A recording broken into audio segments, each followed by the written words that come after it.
Assalamualaikum warahmatullahi wabarakatuh. Alhamdulillahilladzi bi ni'matihi tatimmus shalihat. Wassalatu wassalamu ala Rasulillah sayyidina Muhammadin sayyidis sadat wa ala alihi wa ashabihi ahli sidqi wal karamat. Subhanaka la ilma lana illa ma 'allamtana innaka antal alimul hakim. Rabbana iftah bainana wa baina qaumina bil haqqi wa anta khairul fatihin. Alhamdulillah, ini yang terakhir ya, karena ini menjelang Idul Fitri, insyaallah hari Rabu ya, hari Rabu, karena bulan ini sudah 5,9, sudah tinggi sekali. Insyaallah di hari Rabu sehingga malam 30 sudah takbir ya, sudah takbiran. Baik, ini ada pendalaman atau penajaman tentang minggu kemarin, yaitu zakat fitrah dan zakat mal ya. Ini khusus untuk zakat baik fitrah atau mal, ini sebenarnya sebaiknya ya dibayarkan bagi orang yang di sekelilingnya dulu ya. Jadi kalau pulang kampung ya sodakoh gitu aja ya, sodakoh. Tetapi kalau pembayaran zakat fitrah zakat mal itu sebaiknya, karena ini ada kepentingan ya, kepentingan kita bertetangga, ada kepentingan sesama sekitarnya, maka sebaiknya di sini termasuk sorfuha ya. Sorfuha ini artinya diberikan ya, li fuqara baladin mu'adda anhu. Nah, ini ada penjelasannya nih. Jadi sorfuha ini mendistribusikan atau memberikan fuqara balad mu'adda anhu, maksudnya negeri atau kampung yang dimana dia tinggal, dia domisili di situ.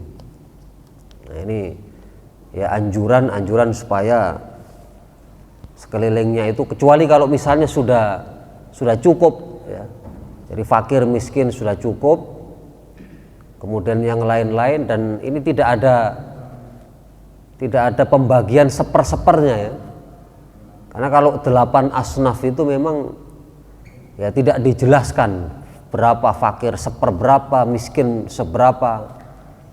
Nah, yang penting seandainya ada 8 tinggal 7 ya, karena sudah tidak ada budak ya. Budak ini bahasa Arabnya riqab ya, dalam surat At-Taubah itu riqab. Riqab itu artinya leher, jadi rokobatun itu satu leher, kalau riqab itu banyak leher-leher. Maksudnya leher itu mereka dikasih tali itu ya. Biasa kalau kita lihat di film-film kasih tali lalu ditarik pakai rantai, nah, sehingga budak itu dinamakan riqab. Dan itu warisan zaman dulu. Jadi peradaban sebelum Islam itu kan ada Yunani, ada Romawi, ada Persia. Jadi kebiasaan yang buruk itu, maka pelan-pelan sedikit demi sedikit ya Islam itu menghapus perbudakan dengan cara memberikan sanksi. Sanksi itu berupa memerdekakan budak. Jadi seperti barang siapa yang membunuh secara tidak sengaja, maka itu fatahriru raqabah, dia harus memerdekakan budak.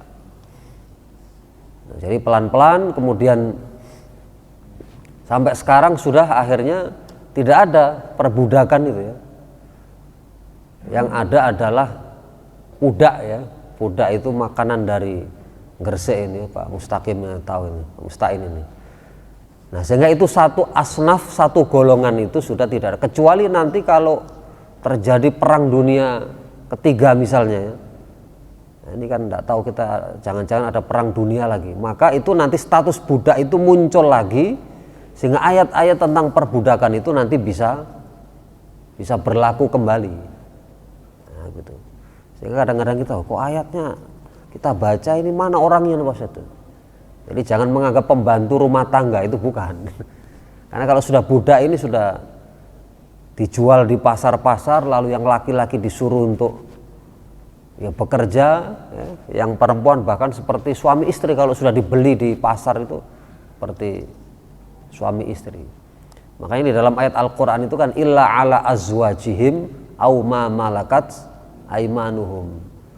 Jadi boleh dengan istri dan dengan budak yang dimiliki oleh tuannya. Nah, oleh karena itu saya sudah pelajari ayat budak itu tidak dihapus, tidak dinasakh. Karena nanti ya pada saat hari kiamat kita tidak tahu itu posisi geopolitik ya istilahnya, geopolitik itu bisa jadi nanti perang dunia ketiga ke keempat, nah itu akan, nah kalau itu seandainya muncul maka berlaku lagi, nah, dia bisa diberikan jatah dari zakat ya. Nah untuk yang lain-lain ya, fuqara, fakir, miskin, mu'alaf ya, mu'alaf ini orang yang dilunakkan hatinya. Nah, jadi baru masuk Islam itu kemudian dilunakkan, tetapi jangan lama-lama. Ini saya harus dapat bagian mu'alaf ini. Berapa tahun mu'alaf? 10 tahun. Nah, jangan. Jadi kalau sudah 3-4 tahun, sudah kuat, sudah rajin sholat, maka di stop ya pembagian mu'alaf itu. Kalau dia keadaannya fakir miskin, maka itu dapat jatah dari fakir miskin. Nah, begitu.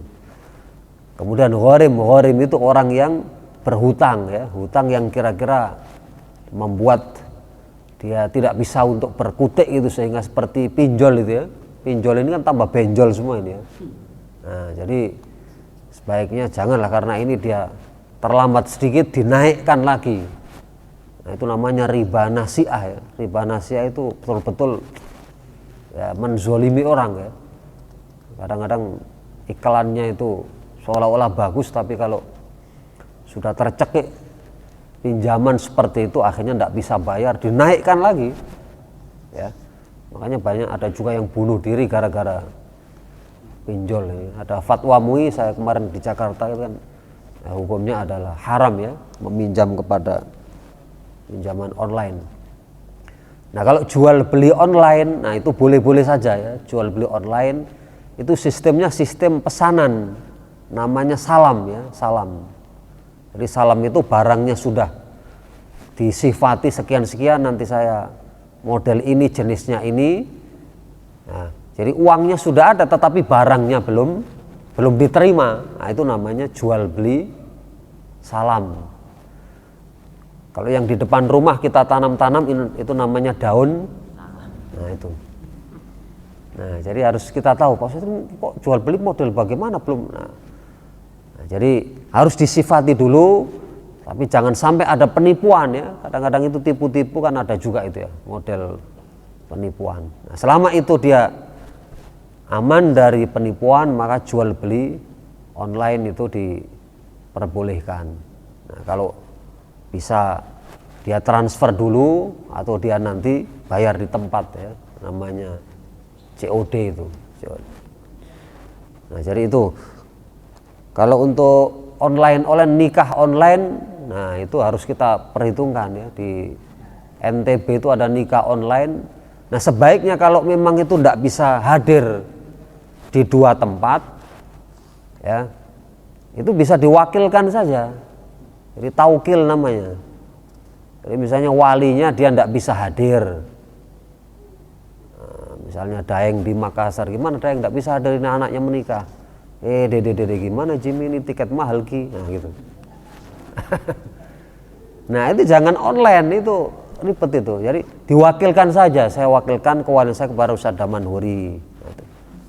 Bahkan mewakilkan suami istri pun boleh. Jadi misalnya ya wakil aja, laki-laki yang walinya diwakili orang lain, calon suaminya juga diwakili orang lain, boleh-boleh saja, taukil itu. Nah kalau istri kan tidak perlu diwakili, kan yang maksudnya berakad itu, yang mengakadkan itu walinya diwakili, calon suaminya juga diwakili. Nah kalau saksi tidak bisa diwakili, tidak usah, ngapain diwakili. Saksi itu kan siapa saja, mau tetangganya, mau temannya, yang penting itu laki-laki sudah sah sebagai saksi. Oleh karena itu jangan kita online ya. Kemarin fatwa Majelis Ulama sudah jelas boleh online, yang penting ada 2 syarat. Jadi pertama itu jaringannya jangan rusak-rusak begitu. Jadi saya terima baru gangguan. Kemudian yang kedua, dilaporkan kepada kantor urusan agama supaya jangan sampai nanti terkesannya nikah siri. Nah, begitu ya. Jadi itu mu'alaf, ghorimin itu dikasih, yang berhutang itu, kemudian ada sabilillah ya, sabilillah kemarin bisa diperluas ya, ibnu sabil ini adalah musafir ya, musafir, orang yang bepergian ya, seperti jamaah tabligh keliling-keliling ini boleh dikasih atas nama zakat. Kemudian untuk zakat profesi, ya zakat profesi ini sesuatu yang baru, belum ada zaman dulu ya, zaman Rasulullah tidak ada zakat profesi. Nah, oleh karena itu maka para ulama di sini banyak berijtihad. Ya, namanya ijtihad itu kan biasa ya, ada yang setuju, ada yang tidak. Ya, sama dengan kemarin ada video yang 1 mut itu. Nah, jadi zakat fitrah ini kok setelah dicek itu bukan 2,5 tapi 2,9, kan ada video itu. Nah, tapi yang lain ngukur juga para ulama, banyak kitab-kitab itu 2,5, 2,6, ada yang 2,4, ada yang 2,2. Makanya ulama Indonesia diambil tengah-tengah antara 2,9 dan 2, ya pasnya itu 2,5. Nah, MUI Jawa Timur supaya berhati-hati maka ambil 2,7. Ya silakan saja, maksudnya jangan menyalahkan gitu. Kalau misalnya ukuran ini kan memang relatif, karena zaman dulu itu sok, nah sekarang dikonversi menjadi kilogram. Sok itu bukan sak, bukan, tetapi kilogram, bahasa Arabnya kilogram. Ya, kilogram jadi kilogram. Nah, kalau gram ya jirom gitu ya. Jirom itu bukan garam tetapi gram. Sama dengan Instagram itu Instagram gitu. Facebook, nah, internet itu bahasa Arab, kalau Inggris tetap namanya sama. Nah, oleh karena itu maka untuk zakat profesi ini ya pada awalnya itu hanya Dr. Yusuf Qaradawi saja menyatakan bahwa itu petani saja itu sampai punggungnya kering seperti itu kok harus bayar zakat. Sementara yang lain-lain ya, pengacara ini kan Hotman Sitompul ini miliaran ini, ya akiknya saja sampai berapa itu ya. Nah itu seperti itu kok tidak dikasih. Nah itu kontraktor misalnya. Nah, jadi oleh karena itu maka ini ijtihad, jangan sampai lalu dulu yang asalnya tidak ada sekarang ada. Nah itu dikiaskan, namanya disamakan. Nah, cara menyamakannya ya nanti dicek ini seperti apa. Nah, kalau memang sudah mencapai nisab ya, maka nisabnya ini disamakan dengan emas dan perak ya. Makanya di sini bisa dicek nanti zakat penghasilan, ini ada fatwa MUI nomor 3 tahun 2003. Ini berdasarkan ayat-ayat Al-Quran, ya ayyuhalladzina amanu anfiqu min thayyibati ma kasabtum. Jadi keluarkan infak atau zakatnya dari sebaik-baik apa yang kalian kerjakan, profesi. Makanya dinamakan zakatul kasbi ya. Bukan kaspe, kalau kaspe kan singkong gitu ya. Dari kasab itu. Nah, dari ayat inilah lalu kemudian ulama berijtihad dan akhirnya diwajibkan ya. Ini pendapat Dr. Yusuf Qaradawi di dalam kitab Fiqh Zakat juga ada tentang ini. Kemudian Baznas ya, Baznas ini karena Dr. Didin Hafiduddin waktu itu menyatakan bahwa sudah kita ikut saja pendapat Yusuf Qaradawi ini. Nah, semenjak saat itu beliau ketua Baznas pertama, di situ mulailah mensosialisasikan tentang adanya zakat profesi. Itu sejarahnya ya. Nah, karena beliau ini sebagai ketua Baznas, Profesor Dr. Didin Hafiduddin, karena menulis disertasi Saya pernah ketemu di Jakarta, itu disertasinya itu adalah zakat profesi dalam berbagai macam bidang ya di Indonesia. Nah, untuk nisabnya ini disamakan dengan tadi ya, apabila sudah cukup mencapai syarat nisab dalam 1 tahun, yakni senilai emas 85 gram, atau ya kalau sekarang 1.100.000 sekian ya, berarti sekitar 90 juta. Nah, ini bisa dikeluarkan pada saat menghasilkan ya, jadi menghasilkan ya per bulan ya, dari per bulan. Nah, jadi ini mestinya nisabnya memang ikut pertanian ya. Pertanian ini kan berapa? 5% ya, 5%. Tetapi di sini ijtihadnya sudah ini tidak usah ikut padi ya, tetapi kita ikut, tidak usah ikut pertanian, tetapi ikut zakat emas dan perak. Jadi emas ini 85 gram. Nah, jika tidak mencapai nisab, maka semua penghasilan dikumpulkan selama 1 tahun. Nah, kemudian zakat dikeluarkan jika penghasilan bersihnya sudah mencukupi nisab. Nah, jadi memang kalau kebutuhan makan ini kan ya namanya kebutuhan ya, dipotong lah ya, kebutuhan makan, kemudian SPP anak-anaknya. Tetapi masalahnya itu cicilan-cicilan itu yang banyak itu. Cicilan rumah, cicilan. Kalau cicilan dihitung semua ya akhirnya tidak bayar zakat profesi. Nah, jadi makanya ulama di sini yang terbagi menjadi 2, ada yang menghitung dari brutonya dan ada yang menghitung dari netonya. Nah, jadi ya tergantung ini. Kita kalau misalnya sudahlah Pak Ustadz, saya kalau misalnya mikir cicilan-cicilan ya tidak zakat profesi ya, toh itu kan hanya 2,5% saja. Maka pada saat sudah masuk selama sebulan belum dipotong sama sekali, nah itu dikeluarkan 2,5%-nya. Nah, atau nanti setahun sekali diakumulasi sekian, nah baru nanti bayarnya setiap tahun ya, berarti di bulan Ramadan misalnya, nah, berarti dibayarkan di akhir bulan Ramadan. Tetapi yang sudah dilakukan oleh Basnas itu biasanya kan dipotong ya, dipotong penghasilan langsung setiap bulan ya, setiap bulan. Dan ini seluruh instansi biasanya ya, instansi bukan hanya negeri saja, tetapi juga ini ada instansi-instansi di BUMN dan lain-lain. Nah, itu ya, jadi ini ditetapkan 7 Juni 2003 ini ya, sudah lama ini. Oleh karena itu maka di sini kita tidak usah berdebat masalah bruto dan netonya itu.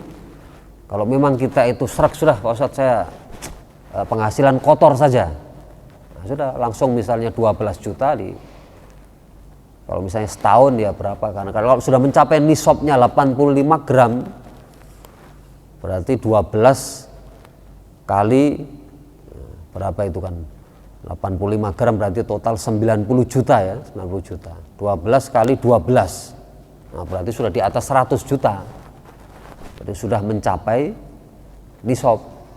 Nah, itu baru nanti dikeluarkan 2,5% ya. Nah, itu diantara zakat profesi. Jadi ini ya berpedoman kepada sini saja, MUI saja ya, supaya, dan Basnas juga sama ini, nanti ambil dari fatwa ini. Nah, adapun yang lain-lain itu pengembangan seperti zakat saham, zakat investasi, itu yang lain-lain. Kalau untuk barang perdagangan itu yang misalnya yang disewakan, jadi seperti rumah, tanah, itu tidak ada zakatnya. Tapi kalau rumah ini dikontrakkan, rumah disewakan, mobil direntalkan, atau tanah di situ, dia punya tanah lalu disewakan kepada orang, nah itu sudah menjadi harta perdagangan. Ya, tapi kalau dia milik pribadi, kapling-kapling, ya ini sampai sekarang ini juga masih belum ijtihad lagi para ulama itu. Kadang-kadang dia tidak punya rekening di bank, tetapi dibelikan kaplingan itu. juga kita masih belum ada fatwanya ya, karena banyak orang punya kaplingan ya, tapi rekeningnya itu sedikit ya, kan sebenarnya sama saja dia menyimpan dalam bentuk bentuk tanah, mestinya itu harus di ini kan, karena kalau begitu nanti dia melarikan diri, saya enggak di rekening sudah, nanti kena zakat, nanti saya belikan. Nah, itu. Jadi kita menunggu saja, itu biasanya fatwa itu kan model-model ada perkembangan yang baru, lalu pertanyaan masyarakat, lalu kemudian diinikan. Ya, tapi sebagai kita ya jangan, kalau sudah menumpuk-numpuk harta dalam bentuk tanah dan sebagainya ya, sementara belum ada fatwanya tentang zakat mal di tanah tadi, ya cukup kita ya sodakoh atau mengeluarkan infak ya, begitu saja. Saya kira mungkin itu ya. Jadi ini pengembangan ya, pertanyaan-pertanyaan tentang tadi. Jadi diusahakan pembayaran zakat fitrah itu jangan jauh-jauh ya. Kita kalau sudah ada OPZ-nya di sini ya sudah di sini. Ya, kalau mau ke kampung ya silahkan, tetapi ya dibayar dulu gitu, bayar dulu zakat fitrahnya, baru nanti pulang ya. Pulang itu kan sodakoh saja, tukar uang di Bank Indonesia yang baru kita sodakohkan, tapi zakatnya itu ditaruh di masjid yang di dekatnya, jangan sampai mudik lalu. Nah itu boleh, tetapi ya ini anjurannya sudah ada OPZ di sini ya, mendingan kita bayar di orang-orang di sekitar tempat kita berdomisili ya, kecuali kalau misalnya di situ sudah surplus, sudah cukup semua, nah silahkan. Nah, kalau ini kan kita belum tahu ya Pak Mahfud ya, kira-kira berapa pendapatannya kan belum tahu. Saya kira mungkin itu ya mukadimah dari saya, barangkali ada Pak Sukoto